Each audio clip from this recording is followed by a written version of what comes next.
আজকে বেসিক্যালি আমরা অপরিচিতা গল্পটা নিয়ে আলোচনা করব, ঠিক আছে? তো অপরিচিতা গল্পটা নিয়ে যখন আলোচনা করব, প্রথমে কার নাম আসবে বলো তো?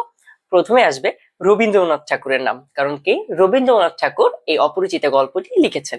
তো চলো আমরা প্রথমে এই গল্প সম্পর্কে জানার আগে আমরা একটু রবীন্দ্রনাথ সম্পর্কে জেনে নিই, ঠিক আছে?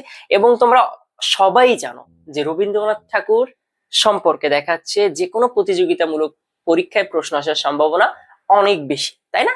তো আমরা এখন ওনার সম্পর্কে একটু জানবো। দেখো, খুব সুন্দর করে তোমাদের জন্য সাজিয়ে রেখেছে, একবারে যতটুকু প্রয়োজন, যে জায়গাটুকু গুরুত্বপূর্ণ জায়গাগুলো সুন্দর করে মার্ক করে সাজিয়েছি। ওকে, দেখো তাহলে আমরা শুরু করি। দেখো, রবীন্দ্রনাথ ঠাকুর, তাই না? প্রথমে কি লিখেছি, চলো কবিকে জানি। আমরা একটু কবি সম্পর্কে আগে জেনে আসি। কার সম্পর্কে জানবো? রবীন্দ্রনাথ ঠাকুর সম্পর্কে আমরা জানবো। তো দেখো, প্রথমে ওনার লাইফ স্প্যানটা জানতে হবে। লাইফ স্প্যান বলতে আমরা কি বুঝি? জন্মসাল, মৃত্যুসালটা জানতে হবে। দেখো, রবীন্দ্রনাথ ঠাকুর এই যে 7ই মে 1861 সালে, 7ই মে 1861 সালে, যদি সম্ভব হয় বাংলাটাও মনে রাখার চেষ্টা করবা, 25শে বৈশাখ 1268 বঙ্গাব্দে। কোথায়? কলকাতার বিখ্যাত জোড়াসাঁকোর ঠাকুর পরিবারে। কোন পরিবারে? ঠাকুর পরিবারে। ওনার নামের লাস্টে কি আছে? এই যে ঠাকুর আছে, তাই না? দেখো তাহলে রবীন্দ্রনাথ ঠাকুর 7ই মে 1861, দেখো এক আছে লাস্টে। ওনার মৃত্যু সালেও দেখো লাস্টে এক আছে, আমি এটা পরে বলে দিব। দেখো, রবীন্দ্রনাথ ঠাকুর 7ই মে 1861 সালে বাংলা 25শে বৈশাখ 1268 বঙ্গাব্দে কোথায়? কলকাতার জোড়াসাঁকোর বিখ্যাত ঠাকুর পরিবারে জন্মগ্রহণ করেছিলেন। ওকে ফাইন, ওনার জন্মসালটা, জন্মস্থান এবং কোন পরিবার থেকে জন্মগ্রহণ করেছেন, তিনটা জিনিস আমরা জেনে ফেললাম। এরপরে দেখো, রবীন্দ্রনাথ ঠাকুরের পিতামহ মানে কি জানো? দাদু। পিতামহ মানে কি? দাদু। আর পিতামহী মানে হচ্ছে দাদি। তাহলে ওনার পিতামহ মানে ওনার দাদা ছিলেন কে? প্রিন্স দ্বারকানাথ ঠাকুর। ওনার দাদা কে ছিলেন? প্রিন্স দ্বারকানাথ ঠাকুর। এটা অনেক জায়গায় আসে, ঠিক আছে? এটা অনেক জায়গায় আসে এবং এই পিতামহ অর্থটা মনে রাখবা, ঠিক আছে? পিতামহ অর্থটা মনে রাখবা। এরপরে দেখো, পিতামহী মানে হচ্ছে দাদি। দাদি কে ছিলেন? দিগম্বরী দেবী, ঠিক আছে? দিগম্বরী দেবী। এই দুইটা জিনিস একটু মনে রাখতে হবে। ডান। এরপরে দেখো, ওনার পিতা ছিলেন, এই দাদির বিষয়টা কম আসে কিন্তু দাদুর বিষয়টা একটু বেশি আছে। এই পিতামহ শব্দটা মনে রাখবা, প্রিন্স দ্বারকানাথ ঠাকুর। এরপরে দেখো, পিতা, ওনার পিতা ছিলেন কে? দেবেন্দ্রনাথ ঠাকুর। এটাও কিন্তু অনেক আসে। ওনার পিতা ছিলেন দেবেন্দ্রনাথ ঠাকুর, মাতা ছিলেন হচ্ছে সারদা দেবী। এই জায়গাটুকু খুবই গুরুত্বপূর্ণ, বিশেষ করে প্রিন্স দ্বারকানাথ ঠাকুর, দেবেন্দ্রনাথ ঠাকুর এবং সারদা দেবী, এই তিনটা নাম কিন্তু মনে রাখতে হবে তোমাকে। এরপরে দেখো, তিনি পিতা মাতা, এই যে ওনার বাবা মায়ের 15 জন সন্তান ছিল, ঠিক আছে? 15 জনের মধ্যে উনি ছিলেন 14তম, মানে লাস্টে ওনার পরে আর একজন এসেছিলেন। এখন 15 জনের মধ্যে উনি ছিলেন 14তম এবং অষ্টম পুত্র, মানে 8জন যে পুত্র, সেই পুত্রে অষ্টম ছিলেন উনি। ওকে, অষ্টম পুত্র ছিলেন, এটা মনে রাখবা। এরপরে দেখো, এরপর হচ্ছে বেনি মাধব রায় চৌধুরীর কন্যা। এতটুকু, বেনি মাধব রায় চৌধুরী, ওনার নামটা না মনে রাখলেও চলবে, বাট জাস্ট একটু যদি অপশনে থাকে যেন দেখে বুঝতে পারো এমন। ওকে, দেখো, বেনি মাধব রায় চৌধুরীর কন্যা এই যে ভবতারিণী দেবীকে, উনি কাকে বিয়ে করেছিলেন? ভবতারিণী দেবী। ওনার হয়তো এই নামটা পছন্দ হয়নি, বুঝছো? ওনার হয়তো ওনার ওয়াইফের নামটা পছন্দ হয়নি। এখন পছন্দ যেহেতু হয়নি, তাহলে কি করতে হবে? এটা একটু চেঞ্জ করে রাখি। কবি সাহিত্যিক মানুষ, ওনার একটু পছন্দ আছে, তো এখন উনি আসলে নামটা চেঞ্জ করে ফেলেছিলেন। উনি ভবতারিণী থেকে বিয়ের পর নাম দেন হচ্ছে মৃণালিনী দেবী। এই নামেই আমরা চিনি ওনার ওয়াইফকে। ওনার ওয়াইফকে আমরা কোন নামে চিনি? মৃণালিনী দেবী। কিন্তু ওনার আগের নাম কি ছিল? ভবতারিণী দেবী। ওকে, ডান। এরপরে দেখো, তাহলে ওনার জন্মসাল দেখেছি, ওনার ফ্যামিলি মানে বাবা মা দাদা দাদি সম্পর্কে জেনেছি, ওনার ওয়াইফ সম্পর্কে জেনেছি। এবার উনি যে মারা গিয়েছেন, এবার দেখি কবে মারা গিয়েছেন। দেখো, 7ই আগস্ট। এই যে 7ই মে, 7ই আগস্ট, দেখেছো মিল আছে, 7-7, একটা ছিল মে আর একটা অগস্ট। 1941, দেখো এক এক মিল আছে, প্রথমে মিল আছে, লাস্টে মিল আছে। তাহলে দেখো, 7ই মে 1861 থেকে 7ই আগস্ট 1941 সালে উনি কোথায় মৃত্যুবরণ করেছিলেন, ঠিক আছে? এই যে কয়টা টাইম পর্যন্ত দেওয়া আছে, টাইমটা তোমার না জানলেও চলবে, টাইম কখনো আসবে না। ওকে, মৃত্যুবরণ করেন। বাংলাটা একটু দেখে রাখবা, 22শে শ্রাবণ 1348। দেখো, এইখানেও 8 আছে, এইখানেও 8 আছে, দেখেছো? একটা কিন্তু মিল আছে, একটু চোখে দেখলেও এই দুইটার মধ্যে একটা তুমি একটা মানে সূক্ষ্ম মিল খুঁজে পাবা, ঠিক আছে? এই কারণে তোমাদেরকে দেখিয়ে দিলাম। তো এটা ছিল ওনার একেবারে বায়োডাটা রিলেটেড ছোট্ট একটা ধারণা। এরপরে এরপরে দেখো তাহলে এই যে ওনার এইটুকু জানলাম, এরপরে আমরা কি জানবো, ওনার প্রথম প্রকাশিত যে গ্রন্থ, নাটক, কাব্যগ্রন্থ, উপন্যাস, ছোট গল্প সবগুলো সম্পর্কে আমরা জানবো। প্রথম যেটা বের হয়, প্রথম যে জিনিসটা হয় ওটা অবশ্যই একটু মানে বিখ্যাত থাকে এবং এই জায়গাগুলো থেকে প্রশ্ন আসে। দেখো আমি বোল্ড করে করে রেখেছি, মানে একটু অন্য কালার দিয়ে দিয়ে তোমাদের বোঝার সুবিধার্থে একটু মার্ক করে করে রেখেছি। আমি তারপরে তোমাদেরকে একবার বুঝিয়ে বলি। দেখো প্রথম প্রকাশিত কবিতা, প্রথম কবিতা ছিল দেখো হিন্দু মেলার উপহার। কি ছিল? হিন্দু মেলার উপহার। এখানে ডেট মনে রাখার প্রয়োজন নেই, জাস্ট মনে রাখবো প্রথম কবিতা হিন্দু মেলার উপহার। এটা তিনি 13 বছর বয়সে এই কবিতাটি এই যে অমৃতবাজার পত্রিকায়, কোথায়? অমৃতবাজার পত্রিকায় প্রকাশিত হয়। তাহলে মনে রাখবো প্রথম কবিতা কি? হিন্দু মেলার উপহার, এই জায়গাটাই বেশি আসে। এবং কত বছর বয়সে প্রকাশিত হয়? 13 বছর বয়সে। কোথায় প্রকাশিত হয়? অমৃতবাজার পত্রিকায় প্রকাশিত হয়। ওকে, এরপরে ওই একই বছরে এই 1874 সালে আরো একটা প্রকাশিত হয়, এটা জাস্ট বেশি গুরুত্বপূর্ণ কিন্তু এটা হিন্দু মেলার উপহার। কিন্তু আরো একটা জিনিস আছে, সেটা একটু দেখি। এই যে অভিলাষ, অভিলাষটাও 1874 সালে প্রকাশিত হয় এবং এটা হয়েছিল তত্ত্ববোধিনী। তত্ত্ববোধিনী, এই তত্ত্ববোধিনী নামটা মনে রাখবা, ঠিক আছে? এটা কিন্তু খুবই গুরুত্বপূর্ণ, এটা কত জায়গায় যে আসছে তার ঠিক নাই, ঠিক আছে? এটা মনে রাখবা। অভিলাষ কোথায় প্রকাশিত হয়েছিল? তত্ত্ববোধিনী পত্রিকায়। তিনি মাত্র 8 বছর বয়স থেকে লেখাপড়া শুরু করেন, মানে এই যে লেখালেখি শুরু করেছিলেন, লেখাপড়া না লেখালেখি শুরু করেছিলেন। আমরা 8 বছর বয়সে কি করে বেড়াই আমরা তো নিজেরাই জানি না, নিজেদের জোর করে পড়তে বসাইতে হয়। তো ওনার হয়তো প্রাতিষ্ঠানিক শিক্ষা অত আগ্রহ ছিল না, বাট উনি কি লেখালেখিতে খুব পটু ছিলেন, দক্ষ ছিলেন। এবং ওনার এই লেখালেখিটা শুরু হয়েছিল কোথা থেকে? 8 বছর বয়স থেকে। ডান। এরপরে দেখো তাহলে কবিতা দেখলাম, এবার আমরা দেখবো কাব্যগ্রন্থ। কাব্যগ্রন্থ, তোমাদের এত কিছু জানার প্রয়োজনে জাস্ট প্রথম কোনটা কি হয়েছিল, কত বছর বয়সে লেখাপড়া শুরু করেছিলেন বা লেখালেখি শুরু করেছিলেন, এবং কোথায় প্রকাশিত হয়েছিল, জাস্ট এই তিনটা জিনিস। প্রথম প্রকাশিত জিনিসটার নাম, ওইটা কোথায় প্রকাশিত হয়েছিল, কত বছর বয়সে লিখেছিল, দ্যাটস ইট, আর কিচ্ছু দরকার নেই।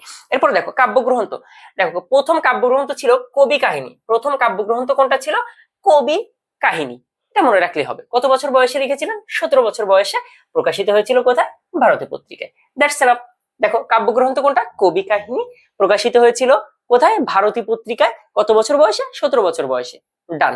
এরপরে দেখো এই জায়গাটা মনে রাখবে, দেখো প্রকাশিত পড়েছি আমরা এতক্ষণ, এখন আমরা একটু অপ্রকাশিত কাব্যগ্রন্থ দেখবো, যেটা আসলে প্রকাশ করা হয়নি, যেটা উনি লিখেছিলেন কিন্তু প্রকাশিত হয়নি। অপ্রকাশিত, প্রথম অপ্রকাশিত কাব্যগ্রন্থ ছিল হচ্ছে পৃথ্বীরাজের পরাজয়। ঠিক আছে, পৃথ্বীরাজের পরাজয়, এটা মনে রাখবা। ওকে, যতটুকু তোমার প্রয়োজন ঠিক ততটুকু এখানে আছে, এক্সট্রা কোনো কিছুই দেওয়া নাই এখানে। এরপরে দেখো ওনার প্রকাশিত প্রথম নাটক, প্রথম নাটক ছিল হচ্ছে বাল্মীকি প্রতিভা। বাল্মীকি প্রতিভা, ঠিক আছে? এটাকে, এইটা নিয়ে একটু কিন্তু দ্বন্দ্ব আছে। এই বাল্মীকি প্রতিভা না বলে অনেকেই বলেন যে ওনার প্রথম ছিল হচ্ছে রুদ্রচন্ড। ঠিক আছে, রুদ্রচন্ড এটা প্রথম ছিল, কিন্তু না, বাল্মীকি প্রতিভাই হচ্ছে ওনার প্রথম নাটক এবং এই নাটকে উনি নিজেই অভিনয় করেছিলেন। ঠিক আছে, উনি নিজেই বাল্মীকির ভূমিকায় অভিনয় করেছিলেন, এটা মনে রাখবা। অনেক জায়গায় কিন্তু এই দুইটার মধ্যে গুলিয়ে ফেলবা, বাল্মীকি প্রতিভা এবং রুদ্রচন্ড, কিন্তু মনে রাখবা বাল্মীকি প্রতিভাই কিন্তু ওনার প্রথম কি, প্রথম ছিল নাটক এবং উনি নিজেই বাল্মীকির ভূমিকায় অভিনয় করেছিলেন। ডান। এরপরে দেখো প্রথম প্রকাশিত উপন্যাস, প্রথম প্রকাশিত উপন্যাস, প্রথম প্রকাশিত উপন্যাস হচ্ছে বউ ঠাকুরানীর হাট। ঠিক আছে, বউ ঠাকুরানীর হাট, এটা উৎসর্গ করেছিলেন কাকে? সৌদামিনী দেবীকে। আমি যে জায়গাগুলো বোল্ড করে দিয়েছি জাস্ট এতটুকুই, এর বাহিরে এক্সট্রা কোনো ইনফরমেশন পড়ার প্রয়োজন পড়বে না। ওকে, ক্লিয়ার? এরপরে দেখো, এরপর হচ্ছে ওনার প্রকাশিত ছোট গল্প। প্রথম ছোট গল্প হচ্ছে ভিখারিনী, যেটা অনেক জায়গায় আসে, এই জায়গায় এইগুলো অনেক আসে, এই যে বউ ঠাকুরানীর হাট, ভিখারিনী, এগুলো অনেক আসে, অনেক জায়গায় এসেছে। প্রথম সম্পাদিত পত্রিকা হচ্ছে সাধনা। প্রথম সম্পাদিত পত্রিকা কি? সাধনা। উনি কিন্তু 3-4টা পত্রিকা সম্পাদনা করেছিলেন, সেটা আমরা পরে দেখবো। দেখো প্রথম প্রকাশিত রচনা সংকলন, রচনা সংকলন হচ্ছে চয়নিকা। চয়নিকা এটা অতটা গুরুত্বপূর্ণ না। এবং সর্বশেষ রচিত গল্প, এটা অনেক আসে, অনেক আসে। সর্বশেষ রচিত গল্প হচ্ছে মুসলমানের গল্প। ঠিক আছে, সুন্নতে খাতনার গল্প। ওকে, মুসলমানের গল্প, এটা কিন্তু অনেক আসে, এটা অনেক আসে। দেখো এইটুকু, এইটুকু ওনার প্রথম প্রকাশিত থেকে জাস্ট এগুলো, এগুলো যদি তুমি এইভাবে সুন্দর করে যেভাবে পড়িয়েছি এভাবে একটু খাতায় নোট করে পড়ো, জীবনে ভুলবা না। আর এখান থেকে এমসিকিউ দিলে তুমি খুব ইজিলি সলভ করে ফেলতে পারবা। ওকে, এরপরে দেখো, এরপর হচ্ছে কর্মজীবন এবং কীর্তি। ওনার কর্মজীবন এবং কীর্তি, কর্মজীবনে কি কি করেছে দেখো। উনি এই যে প্রথম প্রথম কি সাধনা পত্রিকায় সম্পাদনা করেছিলেন, এরপরে ভারতী পত্রিকায়, বঙ্গদর্শন, তত্ত্ববোধিনী, দেখেছো? এই তত্ত্ববোধিনীতে কিন্তু ওনার একটা লেখাও প্রকাশিত হয়েছিল, তাই না? তো দেখো, সাধনা, ভারতী, বঙ্গদর্শন এবং তত্ত্ববোধিনী, এই সবগুলো পত্রিকায় উনি কি করেছিলেন? সম্পাদনা করেছিলেন। উনি কি করেছিলেন? সম্পাদনা করেছিলেন। এরপরে দেখো, ওনার শ্রেষ্ঠ কাব্য সংকলনের নাম হচ্ছে সঞ্চয়িতা। উনি ওনার যে কাব্য সংকলন গুলো আছে, এই কাব্য সংকলনের মধ্যে শ্রেষ্ঠ কোনটা? সঞ্চয়িতা। ঠিক আছে, এটা মনে রাখবা। দেখো, হিন্দু মুসলমান মিলনের লক্ষ্যে রবীন্দ্রনাথ ঠাকুর রাখি বন্ধন উৎসবের সূচনা করেন। তাহলে রাখি বন্ধন উৎসবের সূচনা কে করেন? রবীন্দ্রনাথ ঠাকুর। কেন করেছিলেন? হিন্দু মুসলমানের মধ্যে একটা মানে সুন্দর সম্পর্ক বা মিলন তৈরি করার জন্য। ওকে, এরপরে দেখো, এখন এই যে এত কিছুর পরে উনি তো লেখালেখি করেছেন, খুব ভালো একজন মানে কেমন বলবো, মানে বিদ্রোহী টাইপের একজন মানুষ, ঠিক আছে? তো উনি আসলে ওনার এত ভালো লেখালেখির কারণে ব্রিটিশ সরকার কি বললো, যে ওনাকে স্যার বা নাইট উপাধি দেওয়া হোক। ঠিক আছে, দিয়েছিলেনও। দেখো, ব্রিটিশ সরকার তাকে, ডেট মনে রাখার দরকার, রবীন্দ্রনাথ ঠাকুরকে নাইটহুড বা স্যার উপাধি দিয়েছিলেন। এখন স্যার উপাধি দিয়েছে, ভালো কথা, রবীন্দ্রনাথ নিয়েছেও, ভালো কথা। কিছুদিন পরে দেখা যায় যে ব্রিটিশরা উল্টো পাল্টা শুরু করে দিয়েছে। ওই সময়ে দেখো, ওই সময়ে এই যে পাঞ্জাবের অমৃতসরের এই যে জালিয়ান ওয়ালাবাগের, এটা তোমরা সবাই জানো, জালিয়ান ওয়ালাবাগের যে হত্যাকাণ্ড হয়েছিল, এই হত্যাকাণ্ডের বিপক্ষে, ঠিক আছে, বিপক্ষে উনি অবস্থান নেন এবং ওনার যে নাইটহুড বা স্যার উপাধি, এটা উনি তখন কি করেন? ত্যাগ করে দেন। ওকে, এটা কিন্তু খুবই গুরুত্বপূর্ণ, এই জায়গাটা কিন্তু খুবই গুরুত্বপূর্ণ, এটা মনে রাখবা, এই জায়গাটা খুবই গুরুত্বপূর্ণ, মনে রাখবা। ওকে, এরপরে দেখো, ওই ছোট গল্পের জনক বলা হয় ওনাকে, সবাই জানো বাংলা ছোট গল্পের জনককে রবীন্দ্রনাথ ঠাকুর। কতগুলো ছোট গল্প লিখেছেন? 119টা ছোট গল্প কিন্তু উনি লিখেছেন, মনে রাখবে। দেখো, আমি সুন্দর করে এগুলো সব নিজে লেখা, সুন্দর করে সাজিয়ে সাজিয়ে নিজের মতো করে তোমাদের জন্য লিখে রেখেছি। এরপরে দেখো, এত কিছু জানলাম, এখন ওনার নাটক কোনগুলো আছে, এই নাটকগুলো একটু একবার হইলেও দেখে রাখবা। এইগুলাই আসে কি আছে? ডাকঘর, কালের যাত্রা, তাসের ঘর, চিত্রাঙ্গদা, বসন্ত, তারপর হচ্ছে বৈকুণ্ঠের খাতা, চিরকুমার সভা। এর ভিতরে আসে কোনটা কোনটা জানো? এই যে চিত্রাঙ্গদাটা বেশি আসে, বৈকুণ্ঠের খাতা এটা বেশি আসে, এই দুইটা, এবং তাসের ঘর, আর এই তিনটা দেখা যায় যে অনেক বেশি আসতে দেখা যায়। চিত্রাঙ্গদা, বৈকুণ্ঠের খাতা এবং তাসের ঘর, এই তিনটা দেখা যাচ্ছে তুলনামূলক বেশি আসে। এরপরে দেখো, নাটক জানলাম, এখন আমরা কি জানবো? উপন্যাস। এখন ওনার যে উপন্যাস গুলো আছে, এইগুলো আমরা একটা ছন্দ আকারে মনে রাখার চেষ্টা করবো, না হলে আমরা আবার ভুলে যাওয়ার স্বভাব আছে। দেখো, ছন্দ আকারে কিভাবে মনে রাখবো? দেখো, গোরার বউ, এই গোরা দিয়ে কিন্তু একটা কি আছে? উপন্যাস আছে। বউ কি বলছে? বউ রাজস্বীর চোখের বালি, মালঞ্চ নৌকা ডুবিতে মারা যায়। ঠিক আছে, দেখো, গোরার বউ রাজস্বী, ঠিক আছে, চোখে বালি পড়ায় মালঞ্চ কি হয়? নৌকা ডুবিতে মারা যায়। অপরদিকে চতুর দুই বোন, ঠিক আছে, চতুর দুই বোন ঘরে বসে বসে যোগাযোগ উপন্যাসের শেষ 4 অধ্যায় পড়তেছে। বুঝছো? এটুকু মনে রাখলেই হবে। দেখো, গোরার বউ রাজস্বীর চোখের বালি মালঞ্চ, ঠিক আছে, চোখের বালি পড়ায় মালঞ্চ কি হয়েছে? নৌকা ডুবিতে কি হয়ে গেছে? মারা গেছে। এখন ওই সময় অপরদিকে চতুর দুই বোন ছিল, ওই দুই বোন কি করছে? ঘরে বসে যোগাযোগ উপন্যাসে শেষের 2 অধ্যায় পড়তেছে। এর ভিতরে দেখো আছে, প্রথমে কি আছে? গোরা, এই যে দেখো গোরা। এরপরে কি বলছে? বউ ঠাকুরানীর হাট, এই যে বউ ঠাকুরানীর হাট। এরপরে দেখো রাজস্বী, এই যে রাজস্বী। এরপরে কি আছে? চোখের বালি, এই যে চোখের বালি পড়ায় মালঞ্চ, এই যে মালঞ্চ কি হয়েছে? নৌকা ডুবিতে, এই যে নৌকা ডুবিতে কি হয়েছে? মারা গিয়েছে। অপরদিকে চতুর, এই যে চতুর থেকে আসবে চতুরঙ্গ দুই বোন, এই যে দুই বোন এখন কি করতেছে? ঘরে বসে, এই যে ঘরে থেকে ঘরে বাইরে যোগাযোগ, কোন উপন্যাস? যোগাযোগ উপন্যাসের এই যে শেষের, অর্থাৎ শেষের কবিতা, এই যে শেষের 4 অধ্যায় পড়ছে, এই যে 4 অধ্যায় পড়ছে। এইভাবে যদি একটু গল্প আকারে বা একটা ছোট্ট ছন্দ আকারে মনে রাখো, দেখবা তোমার জন্য মনে রাখা এবং পরীক্ষার হলে ওইটা অ্যাপ্লাই করা অনেকটা ইজি হয়ে যাবে। ওকে, এবার লাস্টলি আমরা দেখবো ওনার কাব্যগ্রন্থ। দেখো, এই জায়গায় আমি একটু একটা মজা করে একটা কথা লিখেছি। দেখো, রবীন্দ্রনাথের কাব্যগ্রন্থ মানেই বেডির নাম, ঠিক আছে? মানে ওনার যে কাব্যগ্রন্থ, এগুলো যদি তুমি একটু অ্যানালাইসিস করে দেখো, মোস্ট অফ দ্য কাব্যগ্রন্থের নাম হচ্ছে কি একটা মেয়ের নাম, ঠিক আছে? এই কারণে আমি লিখেছি একটু মজা করে, যাতে তোমাদের এই মজার ছলে এই জিনিসটা মনে থাকে যে রবীন্দ্রনাথের কাব্যগ্রন্থ মানে এই বেডির নাম। ওকে, এখন বেডির নাম নিয়ে উনি কি কি লিখছে দেখো। এই যে চিত্রা কি একটা মেয়ের নাম? পূরবীও একটা মেয়ের নাম। কথা ও কাহিনী, কথাও একটা মেয়ের নাম। খেয়া একটা মেয়ের নাম। খনিকা একটা মেয়ের নাম, মানুষী একটা মেয়ের নাম, তারপরে কি আছে বলাকা, এরপরে হচ্ছে আরো একটা আছে সানাই বলে একটা আছে, সেটাও একটা মেয়ের নাম। তারপর দেখো বলাকা, তারপর হচ্ছে কবি কাহিনী, এরপরে কি আছে কড়ি ও কোমল সোনার তরী, এটা তো তোমরা জানোই তাই না। এরপরে কি আছে পলাতক, স্ফুলিঙ্গ, এটা মনে রাখবে, স্ফুলিঙ্গটা মনে রাখবা, রক্তকরবীটা মনে রাখবা। এই মেয়েদের এই যে কয়টা আমি গোল করেছি, এই যে কয়টা আমি গোল করেছি এই কয়টা মনে রাখবা, এই কয়টা থেকে দেখবে কমন চলে আসছে, চিত্রা প্রবি কথা, কথাও কাহিনী, খেয়া খনিকা মানুষী, বলাকা, এটাও গুরুত্বপূর্ণ বলাকা। এরপর আছে সোনার তরী, স্ফুলিঙ্গ এবং রক্তকরবী। এই স্ফুলিঙ্গটা আসার চান্সেস এখন একটু বেশি, ঠিক আছে, স্ফুলিঙ্গটা আসার চান্সেস একটু বেশি। তো দেখো রবীন্দ্রনাথের এই যে যতটুকু বললাম, এতটুকু পড়লে মোটামুটি তোমাদের অ্যাডমিশনে যেগুলো আসার মতো আছে ওইগুলো মোটামুটি তোমাদের কমপ্লিট হয়ে যাবে, ঠিক আছে, মোটামুটি কমপ্লিট হয়ে যাবে। এখন রবীন্দ্রনাথ ঠাকুরের আরেকটা জিনিস আছে যেটা সম্পর্কে আমাদের একটু জানতে হবে, সেটা হচ্ছে কি গীতাঞ্জলি কাব্যগ্রন্থ, তাই না।